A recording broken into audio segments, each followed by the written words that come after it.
Hey,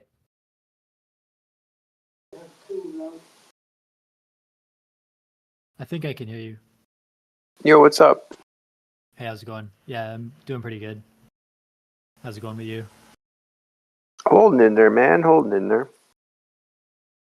You know how it is with the weather changing up in the northern hemisphere.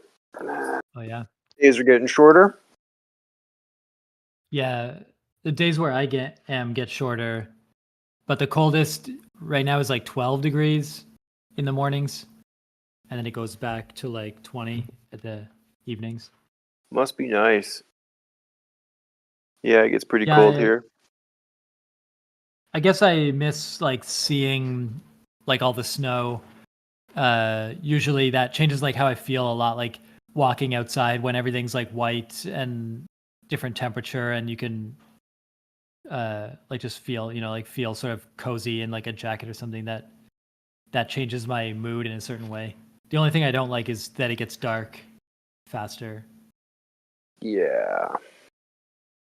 Darkness comes early now. And you get up early, it's dark. Yeah, it's So hard to get up. I have a it light is. alarm clock. Yeah. I'm sure a lot of people are going through the same thing. That's why I'm planning to go south for a bit. Oh yeah. Have some nice long days and some sun. So Do yeah, I'm days reading a get longer? Like going south, yeah, it's all is it normal. It's the like way the further you go west, doesn't it get like, oh yeah, like closer to the equator maybe is longer or something like that? when you're at the equator, it's ideal. Huh. You got properly long days. There's a rainy season and then sort of like a non-rainy dry season. If you're like right on the equator. So I mean obviously if you go off of it a little bit, things change a bit. Yeah, Yeah, I man, forget exactly. what I was saying is reading this book on hormones, the hormone diet as it's called. It's interesting because this isn't the first one I've read. When you look at lifestyle and you look at hormones, like they're really, really intimately connected. Your hormones can impact your lifestyle or ability to live a healthy lifestyle. And if you don't live a healthy lifestyle, it will impact your hormones and eventually can lead to disease, illness, death.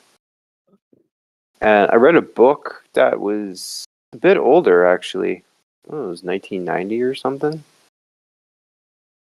From Yeah. this doctor guy. It's about the zone diet, the anti-aging zone.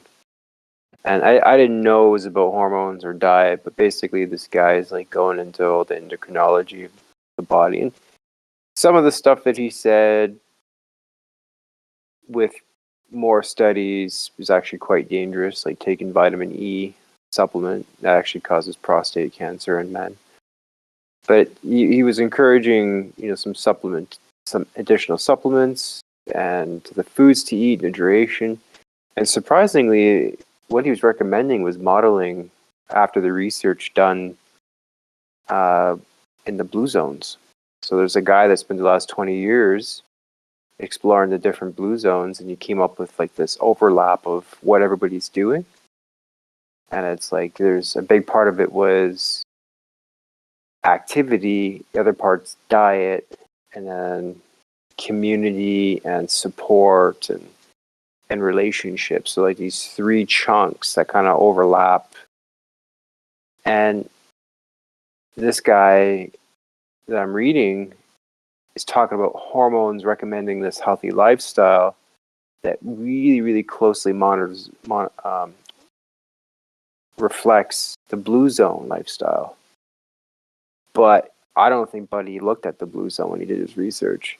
And then I was thinking about building a course to teach people about healthy lifestyle and just giving my own personal story how I was super sick and how I was able to actually lose a tremendous amount of weight and keep it off by just understanding how hormones work, by sleeping properly, reducing stress, eating properly, which that there's a lot that underlies that. Exercise, moderate physical activity every day, and then family, community, and reducing stress. So like by doing that, it actually worked. And I trimmed, like I became the thinnest I've been since in high school. And, I felt great, felt strong, motivated, despite other stuff, being isolated mostly and some other things from the military. But it's neat because I'm thinking about the outline for this course, and I started like kind of mapping it out in my head. And this is before I started using Chat GPT. And I was like, this reminds me of the Blue Zone. And then I look up the Blue Zone and I see that this is author, and well, now he has a Netflix documentary. It's the same guy. And so like I just finished reading a book, The 4 Hour Work Week. And Timothy's like, the author's just like, be bold. Reach for stuff that you normally wouldn't reach for. I mean, that's not the idea of the book. It's sort of. He talks about the new rich and trading the 9 to 5 in for passive income, or being able to, it's not about making $1,000,000, but it's about having free time, mobility, to be able to do the things that you love. But one thing he encouraged was, just reach out and, talk to people to get their advice, or just push through fear to try something new. And it was just part of like an exercise that he was running. And he's like, yeah, CEOs, Bill Gates, whoever, Elon Musk, they're all people too. And you'd be surprised on who actually like checks their email. If you can send it out and miss their executive assistants, you might be able to reach one of them. And he gives like a personal testimony of his students doing it, or him actually doing it. And so like normally I would never reach out to someone like this, an author who I thought in my mind was a doctor, but he's not. But I actually reached out to him directly, got his team, and I asked the question, did you guys look at hormones and what's going on in the body as a result of this healthy lifestyle? And they didn't. So I realized there's a bit of a gap there, and then I was going to like learn how to build a mastermind course and spend a whole bunch of money, and we talked about that, right? And I actually had this passion to I wanted to teach people about hormones and how they run our lives. And if we know how our body works, we can make better choices for ourselves instead of reaching out for that extra scoop of ice cream. When we're craving it, we're like, I can have the ice cream, but I should pair it with protein and a little bit of fat so that it's more balanced, so it doesn't spike my insulin, so it doesn't cause a crash, resulting in cortisol release, leading into more cravings. So like the fact that I know this, I make better decisions. And I find it all fascinating. And now I'm reading this other book. It's more recent. And I don't know what it is. I mean, this is also a doctor who wrote this, Naturopath. And it's not as good as the older book. And some of the things that she's writing about just don't make sense to me. When I consider evolution and other things that I've read, like one thing was that if we're cold and we're hungry, we produce a bunch of cortisol, and then that's bad for us. And I was like, I think that's just your opinion, because it's okay if we fast. fasting leads to insulin sensitivity. And being cold, I mean, it doesn't necessarily cause us to release cortisol. We shiver, we heat up again. But there's something about hardship that causes us to grow. And I forget where I learned this from. Right. Cortisol release is as a result of stressors.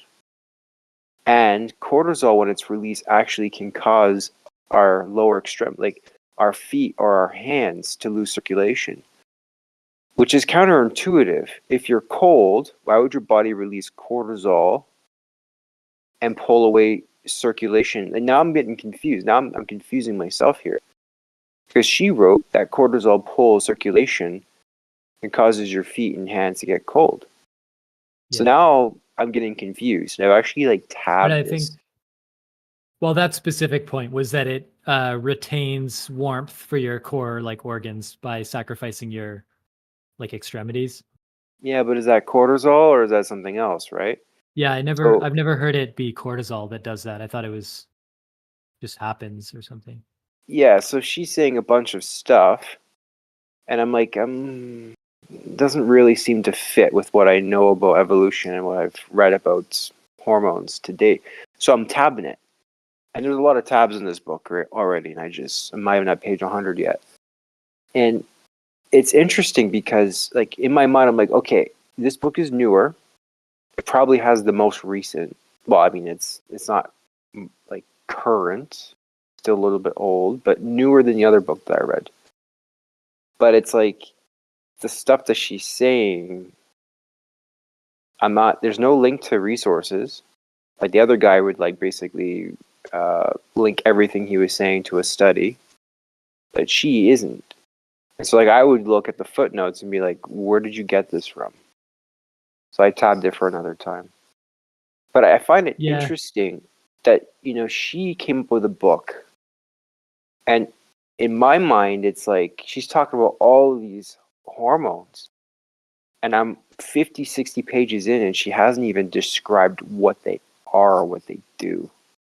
And Yeah. I'm like, I'm walking into this knowingness already, but she's talked about insulin uh, 30, 40 times.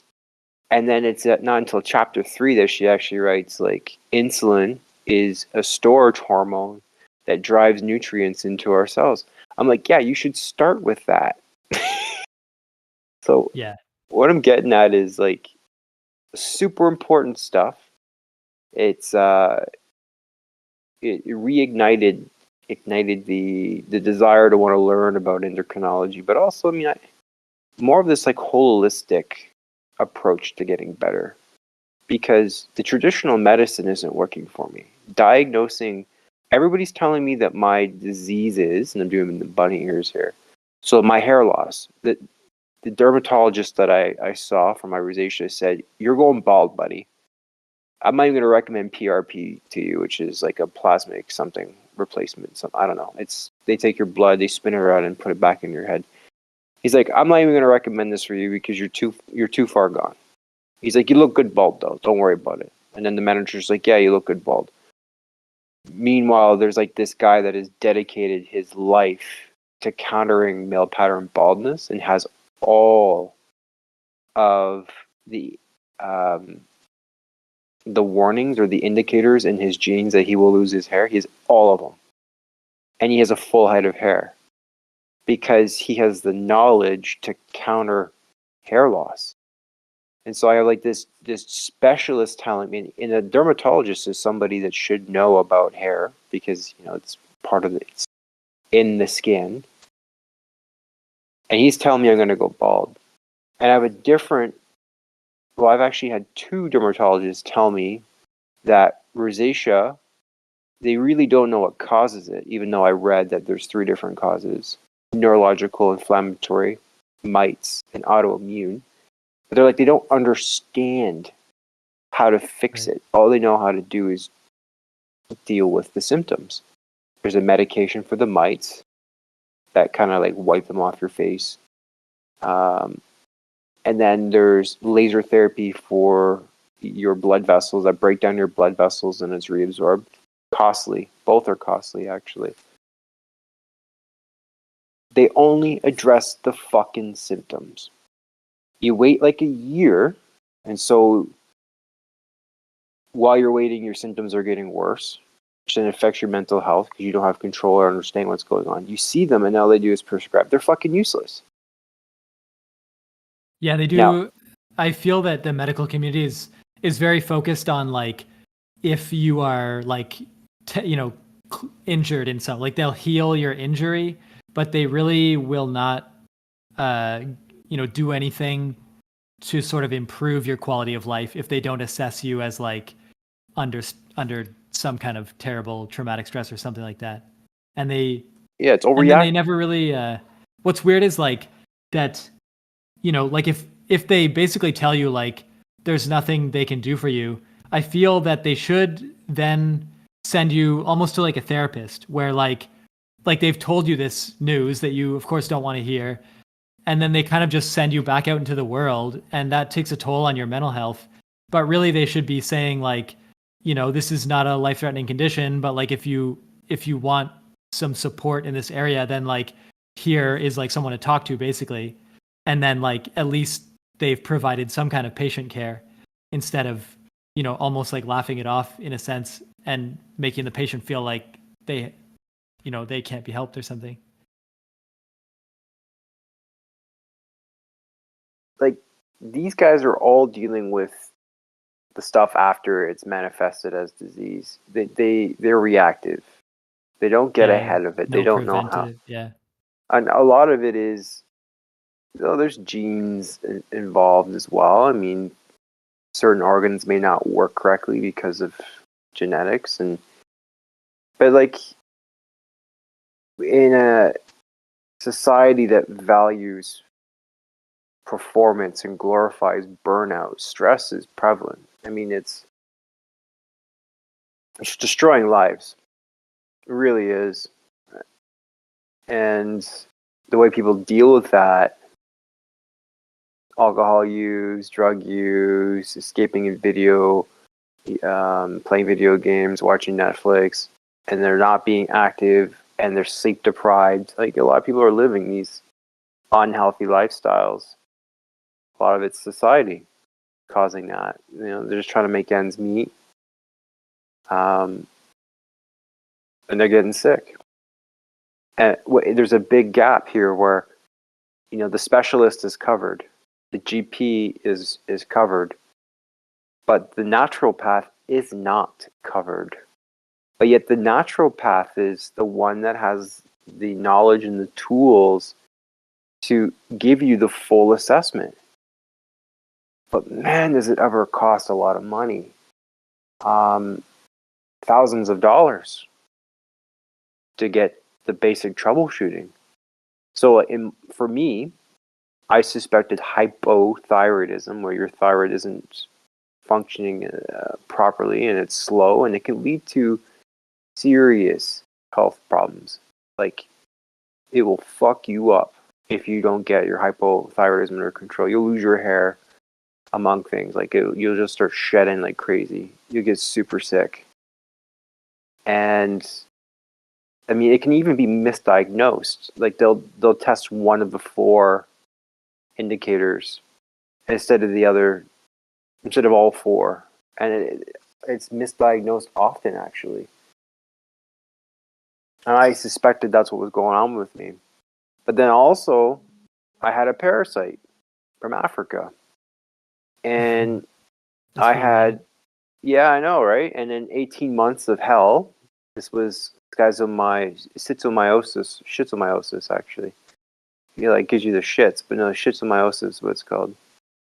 And 18 months, and going through back to the hospital over and over and over and over again. Like, listen, I'm fucking sick. I'm dying.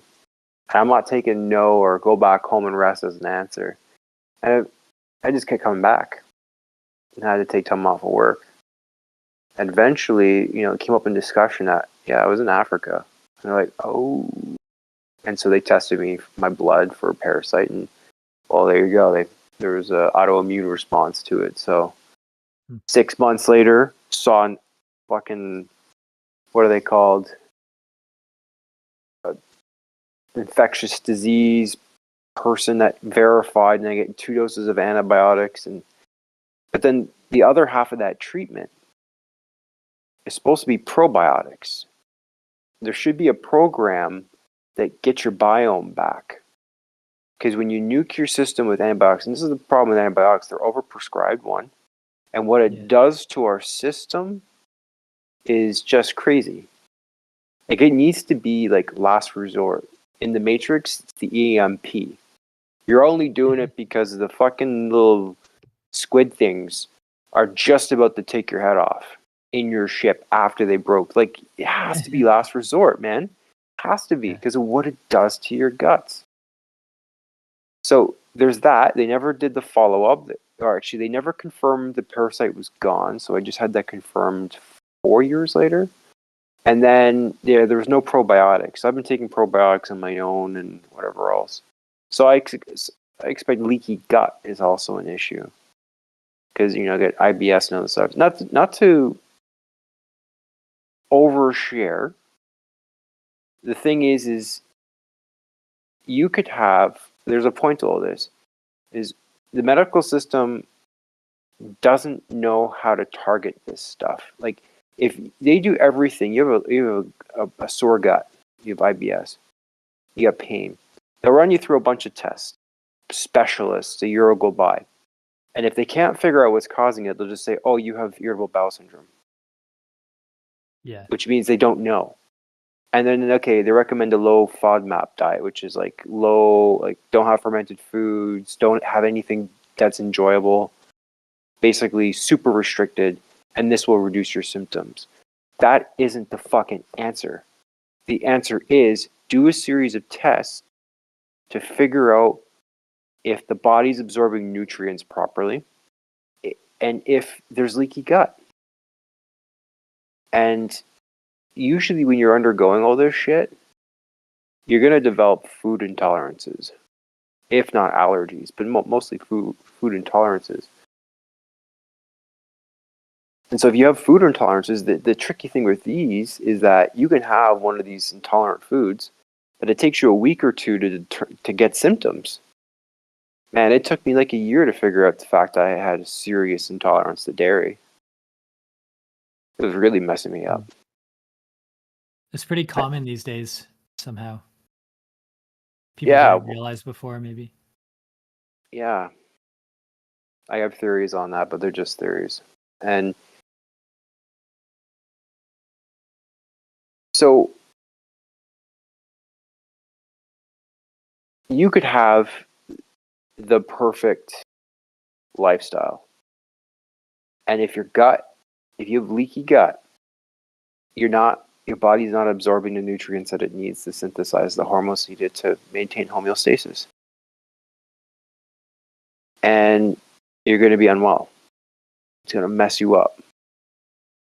And so even though I got a lot better, and I was like the healthiest I've been in a long time, I still couldn't make it that last percentage. And eventually everything kind of just relapsed because of what I suspect is the leaky gut. I think that despite my very best efforts, what I was doing, I mean, I was keeping it off for a long time. But what ended up happening was my mental health started to fall apart. My gut started to hurt. And it was small little things like that. And I suspect that some of the hormones that I needed to regulate my mind, they weren't being made properly, or enough was not being made to keep me optimal. And so that's where I'm at. So I kind of had a relapse, put on a bunch of weight again. I know exactly why. And I'm back on the wagon again. Read this book, or crushing this book, kind of reigniting the spark under me. And I see the system for what it is. I mean, there's huge gaps in it. Yeah. And reading that this person who wrote this book has a naturopath, I mean, that fascinates me. I want to help people get better, to lead a healthy life. I want to be able to get there 100% and sustain it, first of all. So I'm going through all this trial by fire, all this hardship. And at the end of it, I want to be able to say, like, listen, this is what I have done. There's science that backs it. It's a lot of work, but you can get off rock bottom and get better and still lead a healthy life, even reverse disease. And that's the thing, is I do believe that rosacea, it can be cured. I really do believe that. They say it can't be cured, it's irreversible, but that's not true. There's treatment for it. You can reduce the redness with the lasers. You can prevent the reemerging of the blood vessels by getting your autoimmune inflammatory neurological response down. And the mites, they're a bit more challenging. But there are ways to reverse the damage. And it's all in your system. I think it's all linked to your hormones. For I guess I wonder, like, for something like rosacea, is that considered like basically a cosmetic thing? Like, it's, Cosmetic, it affects how your skin looks, but it's not necessarily unhealthy to have it, or it could even be kind of debated whether, like, like, it's sort of like people have one standard of beauty which is kind of misguided based on like a lot of Photoshop and stuff. But then, like, real human beings, like, almost everybody has some kind of patch of skin that looks strange if there's no makeup, if they're in bad lighting, if they're out there in the world, like, being dirty and stuff. Then everybody's got some kind of, like, they don't look ideal all the time according to like magazine standards. But then, yeah. so then to say, like you have this idea of like pursuing like a cure for this thing that, like, essentially, like, maybe it's in the category of, like, plastic surgery or like makeup or something like that can, quote unquote, like, cure these kind of things. But then, since it's not, even if we have the goal of, like, extending our lifespan as long as possible, you could maybe just live, like, just as long with rosacea as without. There would be no correlation with, like, shortening a lifespan. So then, in terms of like being happy or living long or having even like a lot of money, rosacea seems like uncorrelated with any of those things. So then, I would say that yeah. I would say that rosacea is a sign that there's an underlying health problem. I would say that it doesn't just happen because, well, actually, women tend to get it. White women tend to get it more than men, but why? Why is that? And I don't know if they've ever looked at that. Maybe it's because white women are more stressed than men. Well, actually, I find men are quite stressed too. It's Yeah. we die of heart attack. I think heart disease is number one killer for us. I don't know if that's still ranked the highest, but it's just what linked to stress. So it's like you look at rosacea and you're like, oh, people's faces just get red. No, not with what I'm talking about. Like this burning sensation in the cheeks, the clear, like the fact that your blood vessels are like now at the surface of your skin, like that you can see them. It leads to other lesions, other problems, bumps, scars. So you get bumps on your face, cyst-like acne caused by the mites, they turn into little pocket scars. And yeah, I mean, you can put makeup on it, but it doesn't hide the burning sensation, which is very, very, very uncomfortable. And then you can't go out in the sun because then it just exasperates it even more. It gets worse. You got to wear makeup. That's a cost. Not a makeup, but it's a sunblock, likely a colored sunblock, mineral. That's an additional cost. Right? You put that on. Is that really healthy for your skin to be putting on this mineral all the time? I don't know, but it's necessary. And then, like you think you can live a healthy life, but what is causing that rosacea? Probably one of the three things: neurological, inflammatory, mites, or the autoimmune. And the mites on their own, why the mites go crazy? I think it's because the moisture barrier gets fucked up. And I think that's linked to, inflammatory, neurological. Why else would our moisture barrier get screwed up? Unless we're using a whole bunch of cosmetics or products, the commercial constructs of having to use soap and conditioner, moisturizer. We're stripping away our oils. We have overproduction of sebum, or sometimes just dryness. Like, I don't know, it depends on the skin type. And then we need a moisturizer to balance it out. But then, then we produce too much sebum eventually. And then now we need more soap. So we get stuck in this cycle. It's a fucking trap. But then now your moisture barrier is all fucked up because you're constantly stripping it. And that's maybe a way mites can get in over time. Like, they'll be overactive. Kind of just on a tangent there. But the thing is, it's like, it's cosmetic, but it's a sign that there's an underlying health condition that can manifest into other disease. Yeah, it seems sort of like with the burning and stuff, there's like some discomfort there and stuff, which people would want to like mitigate because it would sort of lessen their ability to like relax completely or something and just like chill out. It's torture, man. It's fucking hell. I wonder.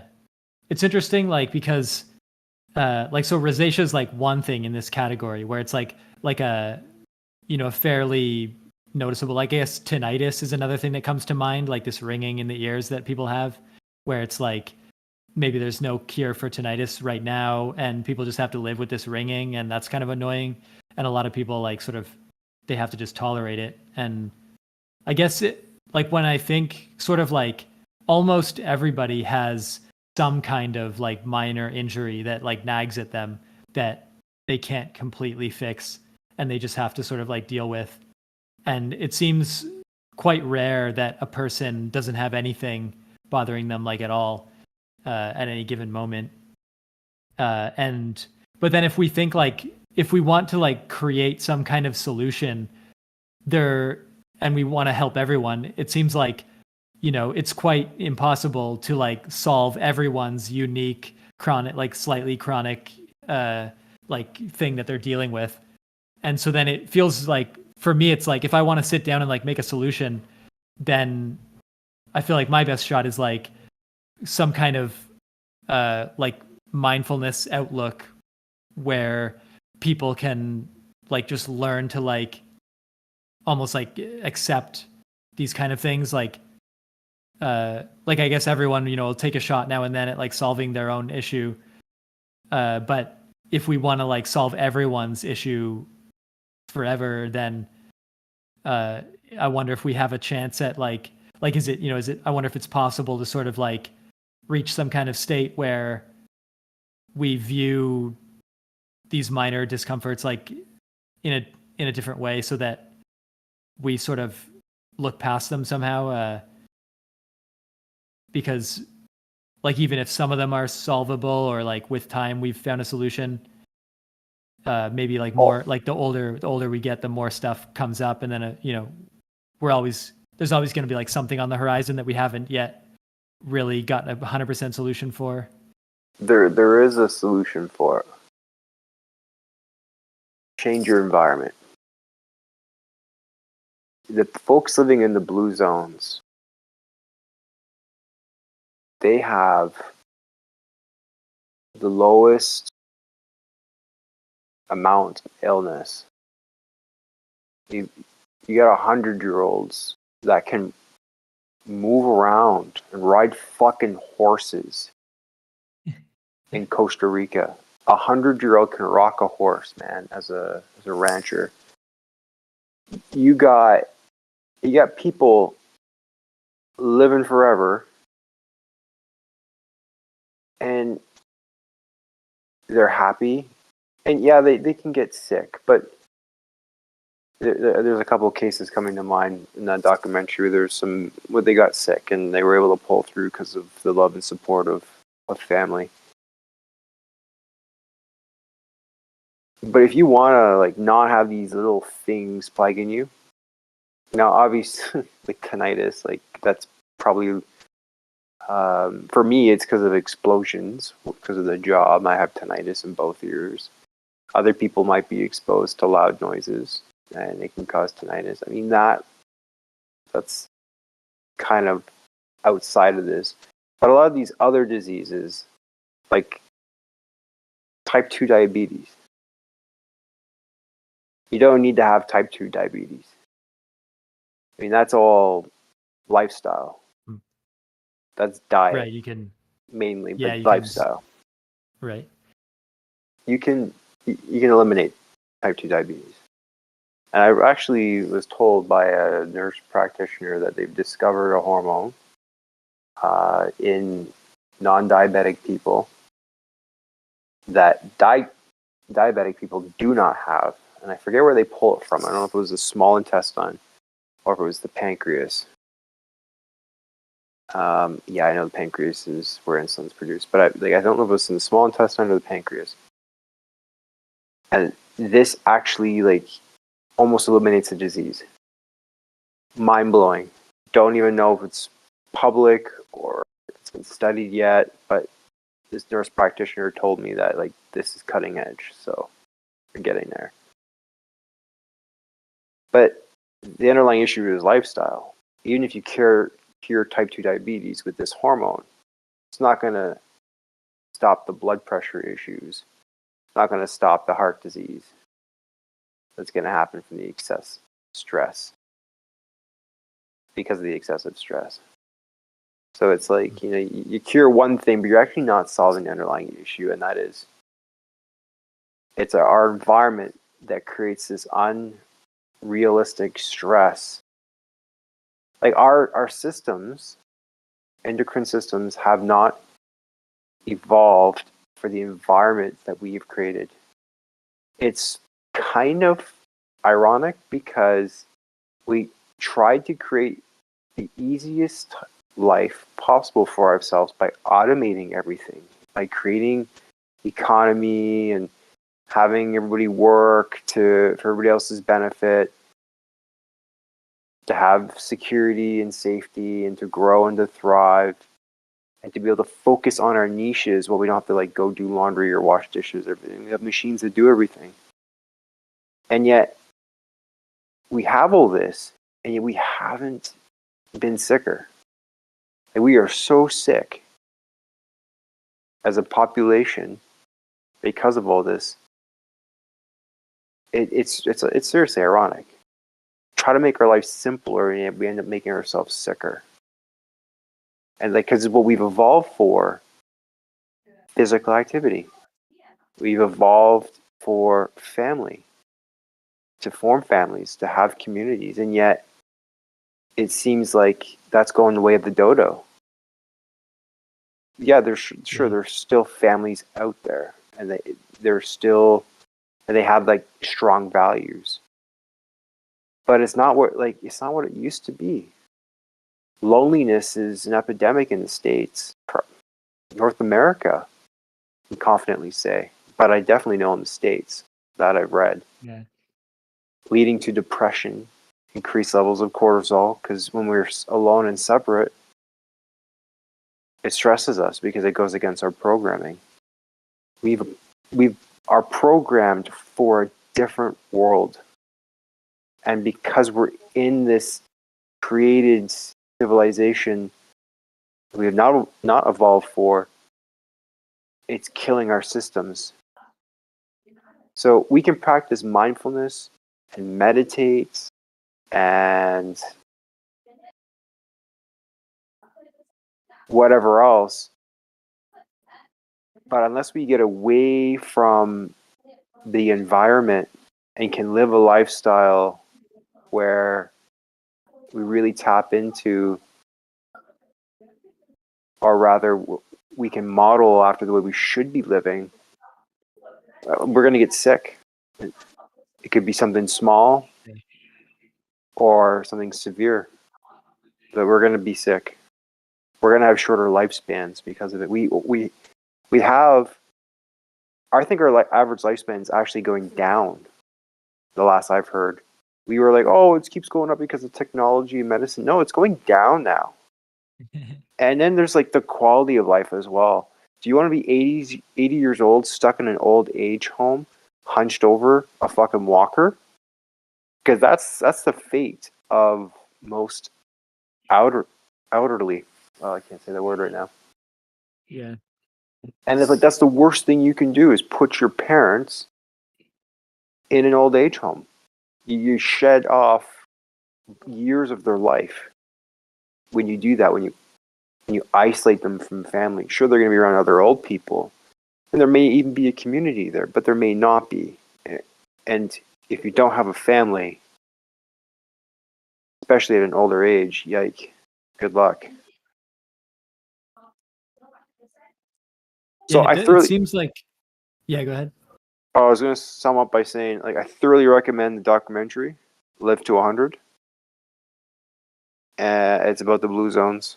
I thoroughly recommend it. Like, I want to push it to everybody because it covers the fundamentals. And when you can look at evolution, when you look at the hormones, you can go a step deeper and you're like, no, it's working because that is how we evolved. It's working because these people are modeling how we should be living.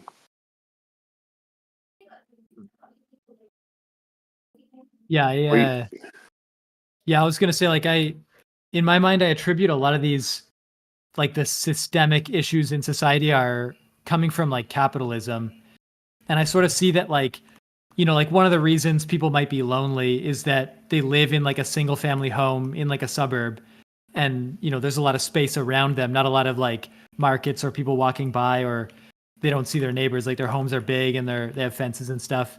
And then when we travel, we don't bump into each other because we're all like in our own individual cars, in like metal boxes, and so there's no like chance encounters on transit or like walking by each other in cities. It's always like single family home to the store or something like that with a car.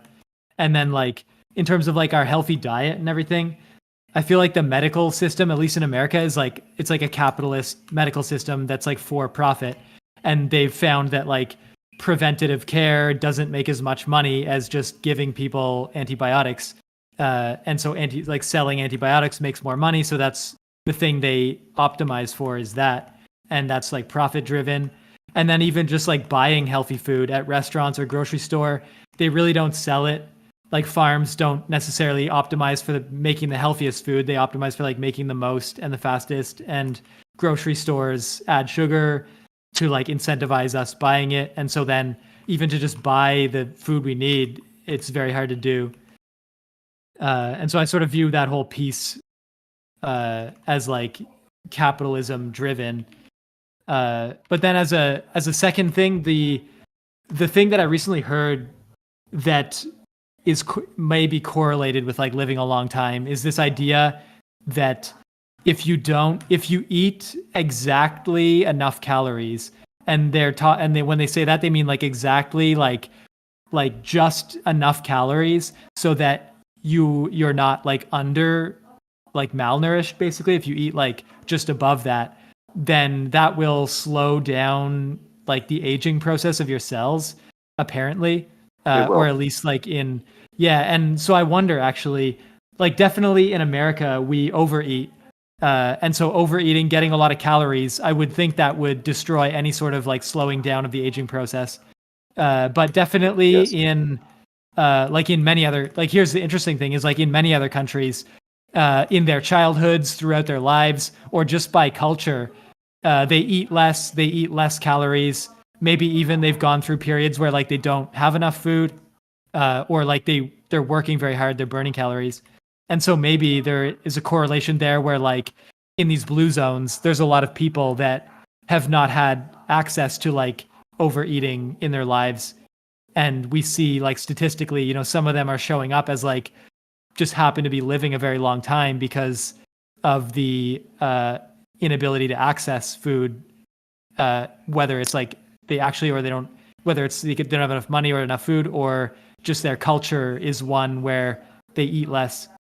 And so maybe like, and in terms of like the horse riding thing, like maybe like if you grow up on a horse farm and you ride horses your whole life, then like to us in America, riding a horse is like this like symbol of athleticism. But maybe if it's just in your genes to like ride a horse or something like that, and you're so practiced, then maybe like that sort of would show up. Like when you're 100, you can still do it because you've been doing it like every day.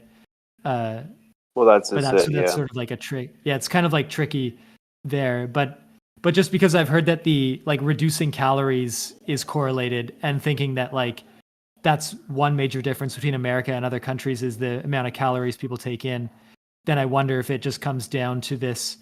But this idea seems kind of dangerous, because if you tell people like you'll live longer if you almost like starve yourself, then you run this risk of giving them the most lethal disease, which is being malnourished. Like from what I hear, if people develop an eating disorder, that like surely leads to death, like in a very serious way. And so in the pursuit of living longer, people can come close to really shortening their life drastically by risking it. And Yeah, so then it's sort of like it's like a gamble almost, which is might not pay off yet. diet's only part of it. You can't just live longer by by eating less. I mean, that overeating, having too many calories, you die faster. Fact. But eating less without changing the other parts of the lifestyle, like if you don't exercise or if you don't reduce stress, you're gonna have other issues that arise from that. And one sec. So, like for instance, like in North America, we overeat. We're surrounded by food all the time. We're surrounded by shit. Even if we had all the discipline in the world to not eat that stuff, we had just healthy food at home. If we are constantly stressed and not sleeping properly, we are going to consume more calories on average because cortisol is up. Because we crave more fuel because we're in a chronic state of stress or we're distressed. So you have to have a healthy lifestyle all the way around in order to get the benefits of if you were to eat less. So you're not starving yourself. You're eating what your body requires to survive. You're eating to fuel your body, not eating for pleasure. That's that paradox. Live to eat, eat to live. If you live to eat, you're gonna die young. Fact. Just how it is. And also, I do wonder about bodybuilders, because they consume more calories on average because of muscles. Because muscles have a very high metabolic rate. They require a lot of calories to sustain themselves. So I wonder if you're like a bodybuilder and you have the excess on you, that's actually bad for your health. Because just how it is, if your cells are dividing more often, your telomeres at the end of your DNA are shrinking faster, which is programmed death. So if you are bodybuilding and constantly building muscle, cell splitting, dividing, and growing, I think you are shortening your lifespan. I would like to see the studies on that. That to me is just educational guess. something I am wondering, because I would like to bodybuild, take it seriously. I guess you could, like, because that's it. My next thing is like this idea that, like, this assumption that longer life is better, or that if we die before a certain age, we've, quote unquote, like cut our life short. And that's like, we're assuming that's worse. But to me, there's some kind of trade off with like we need to sort of live our lives how we want, or in a way that makes us happy. And if that means a shorter life or a longer life, it doesn't, like, the length of the life doesn't really seem to would not really be the top thing in my mind that I would like assess how, because you can't really say like the longer the life is, the happier the person was. They could have had like an unhappy long life. And so then I would go back to just optimizing for like happiness, comfort, like whatever if someone truly is able to reflect and figure out what is the thing that brings them honestly like the most quality of life, and then just if that happens to be lead to a shorter life, I don't think there's necessarily anything wrong with that. The like the numbers that we're looking at of like the today's human lifespan versus like 1920s like human lifespan, or like before then, they're just sort of pretty much arbitrary. Like we just think 100 years is long because that's about the longest people live. But if people were living like 500 years today, then 100 would be considered short. But it's just like relative to like the longest. Like today we say that like 100 years is great, but that's only because we don't know anything longer. But there was a time when like the average lifespan was like 30 years old, and if you lived to like 30, that was considered like a full life, and people certainly were happy and they contributed, and like there's popular historical figures like that lived, and even some modern celebrities like die very young, but we like remember them as like being very prolific, and they had like fulfilling lives. And like so then in that context, 100 years seems like 3 times as long as you would expect, and like who would, it's like we don't need that much time. And that's what I sort of feel, is that like it's hard because people can like sort of hype everyone up with like, oh, we're gonna live forever and it's gonna be great, and but really I would go back to just focusing on like like today, like what can we do like today, this week, this year, to really do what we need to immediately to make ourselves feel that our life is valuable in the moment, and not just assume that like if we add an extra like 30 years to our life, surely we'll do something that makes us happy. But we still have that problem of like, what is that thing? Like if you give someone 30 years, they still have to figure out like what actually makes them happy, and then they have to do that thing. And I don't know if it takes that long to figure that out. Like people can delay it though. That's the problem, is they like procrastinate and they just focus on lengthening, and then they never really get the hobbies they want or produce some stuff that is valuable to them.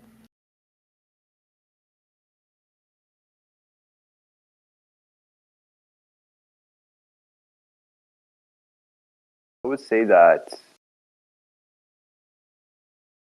well, a lot of people struggle with purpose.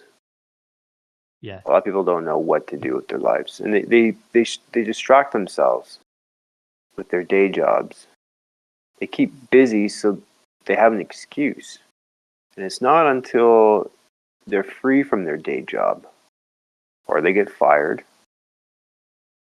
they start to think about this kind of stuff. I don't know if that's why people experience midlife crisis, because they've been in this haze and they realize that they haven't achieved what they really wanted to achieve. I think that's really an exercise of self-discovery, and also starting to realize too the importance of journaling and being able to have vision. Oh yeah. And actually being able to have that. So I'll get back to the journaling in a second. I'm watching a movie. Jonah is basically making a movie about his psychiatrist, who has helped him overcome some serious issues.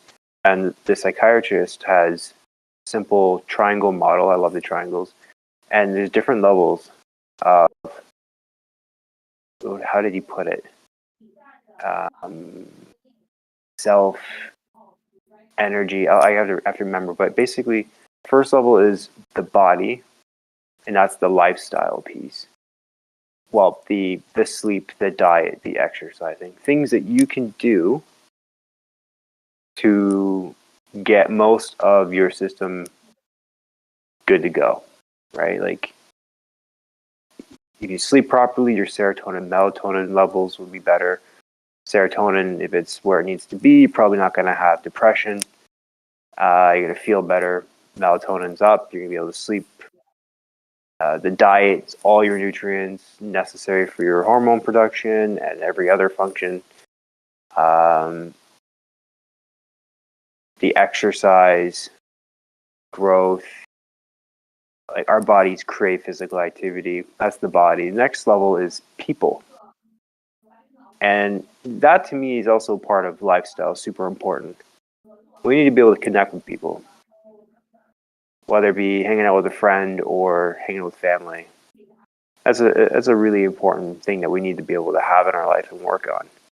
At the top of the pyramid, I mean, people would call this, it reminds me of the hierarchy of needs, really. Maslow's hierarchy of needs. You get your body needs, you get your home security needs, you got your personal relationship needs, and you have self-esteem, and then you have self-actualization. Really, the top, though, is like the relationship you have with yourself. So, and what he talks about is it being your unconscious mind. And the therapist says, and I've been thinking this for a long time, journaling. Journaling keeps coming up over and over and over again. And now he said it as like the tip of the pyramid. It's like for that self-actualization or for that relationship with yourself, when you write, you form an understanding of how your subconscious works. Now, I took mushrooms. That was another way, which I don't know if this guy's going to cover. But when I took mushrooms, I had a conversation with myself. So that was fascinating. And I let go of a lot of things that were anchoring me down. And things just kind of came into focus. I started to understand why I was as fearful as I was. And I asked my subconscious, my other piece of me, to trust myself. I'm not a kid anymore who can get hurt. Because, when you get traumatized when you're younger, your body comes up with all these survival mechanisms to protect you, whether it be perfectionism or fear of failure, whatever it is. Like, our body wants to protect us. Our mind wants to protect us. So I had the conversation with myself and I said, hey, trust me. I'm an adult. I'm going to make the right decisions. I'm not going to put myself in situations where I'm going to get hurt by people again. And I felt very liberated by doing that. And apparently journaling is another way to access the subconscious. And what the doctor was saying is like, you'll be surprised what you write. You won't even know. Things will start to flow, gush out, and you'll start to learn about yourself in ways that you never realized. And this is one piece that I just watched that solidified the fact that I need a journal. I'm going to be buying a journal this week for the weekend. I'm going to get started. And the other part was, where to go? Vision. Having vision and what that means. I've had vision, Richard. My vision is me living my life on the West Coast. Me building a community, like-minded people, other burners on the West Coast. Yeah. Being in nature and going to the gym regularly at the resort that's super close to my house, that's down there. Going on motorcycle rides with the motorcycle groups that are there. Going back to school for something I'm interested in. This is what constantly flashes through my mind. This is my vision. My vision is to be at peace. And then what I see myself doing is, finding my role once I'm settled. Once I'm settled and I'm myself again, I know that my calling will happen. It could just very well be me playing piano. It could be that simple, or that could just be part of it. But that's what I keep visioning in my mind. That's what I keep seeing each day. And I believe that when I achieve that, that's when I'll have real happiness. Yeah. So it's all interesting stuff. But until Yeah, I then, I'm would just even coping. Yeah, that's good. I wish I journaled more. I kind of found a way to like sometimes I write in a notebook, but what distracts me is that I always feel like, oh, I should turn this into content. And it's like I shouldn't, I should just do it for myself. Uh I started a blog too, and the way that I journal there is I allow myself to just write completely random posts that like make no sense. And that is like a form of like release. Like I feel like it gets the rhythm, it keeps the rhythm going. Uh but yeah, I really like journaling, and that's always one thing that I want to come back to and just do more proper journaling on a regular basis. And it's really cool to read like stuff that I wrote like a year ago, 2 years ago, and you really can see it's like a measurement of the progress, one's making. I think so. I think it's super powerful. I don't know who came up with it, but it can even be used in a case, in a law case. Like it can be used as evidence.